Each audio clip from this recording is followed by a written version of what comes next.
Non. Il a fixé des règles dans l'univers, et d'après les règles qu'il a fixées dans l'univers, il ne va pas forcer les choses. Donc, puisqu'il ne force pas les choses, il est obligé d'attendre que les choses se fassent d'elles-mêmes, c'est-à-dire que les hommes, nous, les êtres qui ont le choix, réagissent par eux-mêmes. Et donc, cette attente, elle s'appelle l'espoir. C'est une attente chargée d'espoir. Pourquoi? Parce que lui, Dieu, plus que tout autre, sait que tout finira par s'arranger.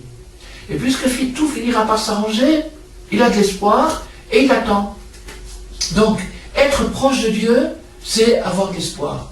Cette qualité de l'espoir, elle nous rend proche de Dieu. Dès l'instant où on espère, peu importe dans quelle situation on se trouve, peu importe dans quel pétrin on a pu s'empêtrer, du moment qu'on éveille dans notre cœur l'espoir, à ce moment-là, immédiatement, dès qu'on espère, on est proche de Dieu. C'est pour ça qu'il est dit dans le verset, « Espère en Dieu et renforce ton cœur », et « Espère en Dieu », c'est marqué 2 fois dans le même verset.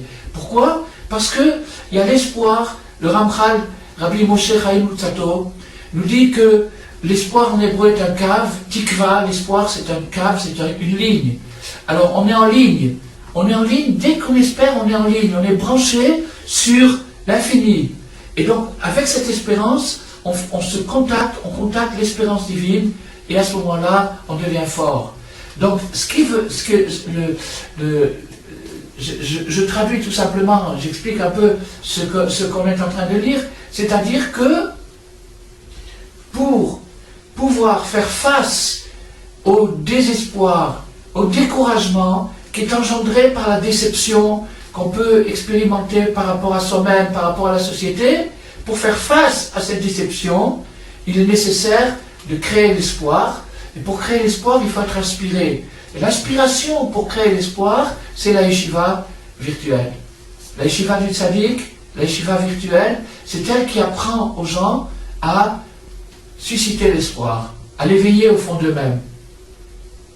Alors, c'est ça qu'il nous dit ici, de rapprocher les âmes les plus éloignées. Qu'est-ce que ça veut dire les plus éloignées? Maintenant, on va jouer avec les synonymes. Qu'est-ce que c'est les plus éloignés? C'est les plus découragés. Les gens les plus découragés sont les plus éloignés. Donc du moment qu'ils sont découragés, qu'ils sont éloignés, il faut les rapprocher. Comment on va les rapprocher? Pas en les tirant par la main, ni en les amenant dans un endroit ou dans un autre.